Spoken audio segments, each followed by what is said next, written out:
Olá, nação tricolor. Vamos para a segunda parte da história do mestre Tele Santana. No vídeo anterior a gente parou na década de 70, quando ele saiu de São Paulo após uma breve passagem de 6 meses, em 73. Depois disso ele foi fazer uma viagem na Europa, a passeio com a esposa, e ele aproveitou para presenciar ao vivo o incrível time do Ajax da Holanda, treinado pelo Cruyff. Um futebol vistoso que encantou o mundo na década de 70, e o objetivo dele era estudar a fundo aquele time, visando aplicar a mesma organização tática no futebol brasileiro. Então imagina somando a vivência dele de futebol com esse estudo desse time que jogava demais. O quanto foi enriquecedor na carreira do Tele, né? Depois disso, ele assumiu o Botafogo do Rio de Janeiro. E lá ele enfrentou as mesmas dificuldades enfrentadas no São Paulo. Os jogadores não quiseram aceitar sua filosofia de trabalho, não teve apoio da diretoria, e com isso ele ficou apenas 6 meses por lá. O próximo time a comandar foi o Grêmio, no final de 76, que no ano seguinte já conseguiu ser campeão, foi campeão gaúcho em cima do arquirrival Internacional. Com isso ganhou a moral e o prestígio da torcida, o respeito. Porém, em 78, no ano seguinte, após algumas intrigas com os jogadores, ele saiu do Grêmio. Em 79, o ano que eu nasci, Tele foi treinar o Palmeiras, que vivia uma grande crise. E lá ele trabalhou pela primeira vez com o tão conhecido da nossa torcida, o grande Moraci Santana, preparador físico. E lá ele fez um ótimo trabalho. Porém, ele não ganhou o título, que era a grande pressão que tinha no Palmeiras na época. Sendo assim, ele acabou saindo no final de 79 do Palmeiras. Numa altura dessa, o seu trabalho já era reconhecido nacionalmente. E após muito apelo popular e também o reconhecimento por parte da CBF, no dia 12 de fevereiro de 80, o Tele foi anunciado como o novo técnico da seleção brasileira. E ele montou sua comissão técnica com Moraci Santana e Valdir de Moraes, montando uma das melhores seleções de todos os tempos. A seleção era uma verdadeira constelação de craques. Veja alguns nomes: Zico, Falcão, Sócrates, Júnior, Serginho Chulapa, Valdir Pérez, Toninho Cerezo, entre outros craques. Em 5 de julho de 82, o Brasil fazendo uma ótima campanha na Copa, jogando o fino da bola, Tele fez com que todos esses jogadores se entrosassem de uma forma incrível, e o time estava cada vez melhor, e a ansiedade pelo título só aumentava, né, da torcida brasileira. E nas quartas de final, o Brasil enfrentou a Itália com um público de 44 mil torcedores.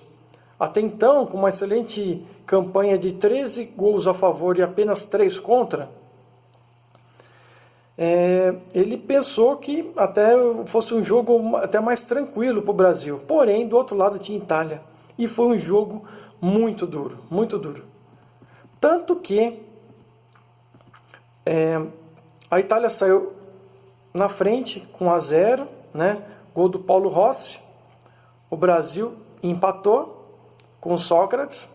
Depois a Itália ficou na frente no 2-1, gol do Paulo Rossi de novo. O Brasil empatou 2-2 com o Falcão, mas, infelizmente, Paulo Rossi fez o terceiro gol e eliminou o Brasil. Detalhe, o Brasil jogava por empate nesse jogo para avançar para a semifinal, devido a ter melhor campanha. Mas, infelizmente, perdeu 3-2 e o Brasil foi eliminado. E isso foi um golpe muito duro para o Tele, muito pressionado pela imprensa, e com isso a situação dele na seleção ficou insustentável e ele saiu. E numa dessa, ele já tinha um reconhecimento mundial, né? Tanto que mesmo a seleção não ganhando a Copa do Mundo, ele foi eleito o melhor treinador da Copa de 82. Então, de tanto que o Brasil jogou bem, ele teve esse reconhecimento, né? E em 83, devido à fama e o reconhecimento mundial, ele recebeu um convite para treinar o time árabe, o Al-Ahly, aquele mesmo que figura no Mundial Interclubes nos últimos anos, esse mesmo, da Arábia Saudita. E lá eles ofereceram um caminhão de dinheiro para que ele fosse para lá. E inclusive ele levou toda a família, tudo. Para terem uma ideia, na seleção brasileira ele ganhava 750 mil cruzeiros. E o salário dele na Arábia Saudita era de 18 milhões de cruzeiros. Ou seja, ele foi lá para ganhar 20 vezes o que ele ganhava na seleção. E para variar, pegou o time muito ruim. Todo time que estava passando por momentos de crise lembrava do Tele, porque queriam resolver a situação, né? Então, e o time já estava 10 anos na fila, o Al-Ahly.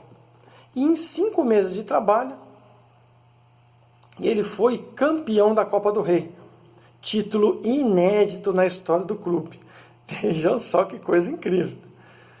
E em menos de um ano no clube, ele disputou 4 campeonatos. Desses 4 que ele disputou, ele jogou 3 finais e ganhou 2. O segundo título foi de campeão saudita, né?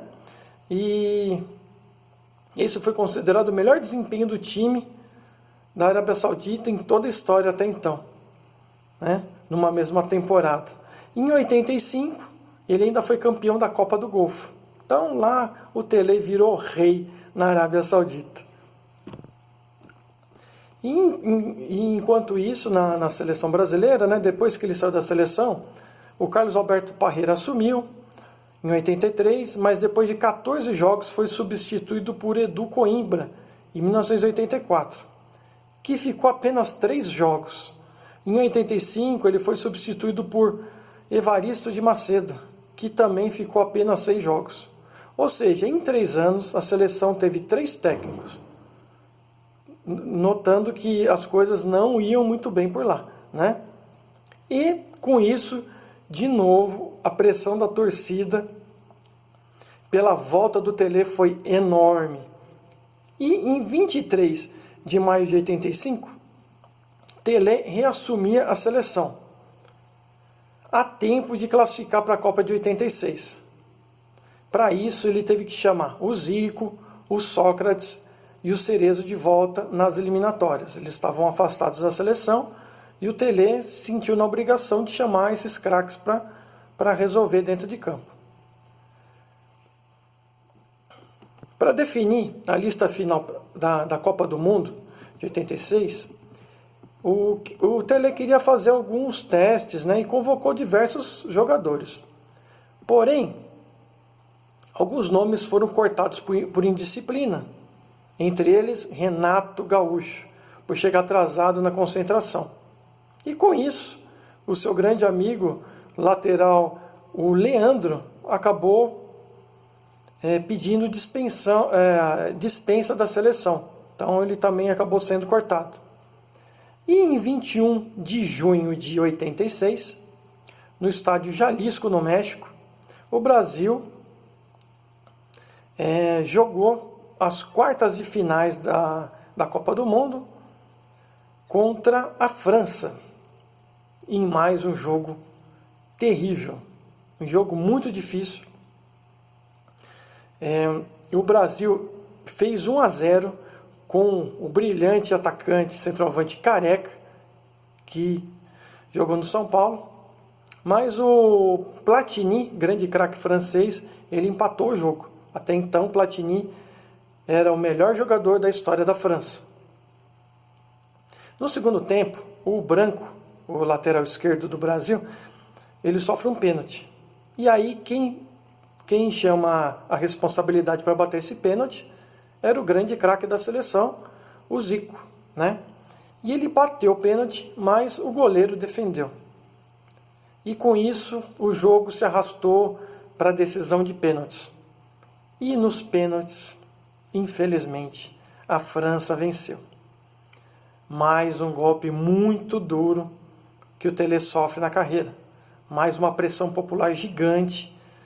E com isso, a mídia cometeu a maldade de rotular Tele com a fama de pé frio, pelo fato de ter disputado 2 Copas, não ter ganho nenhuma, né? E o Tele ficou muito sentido com tudo isso e não tinha mais clima para continuar na seleção. Em 87, o Tele volta para o Atlético Mineiro.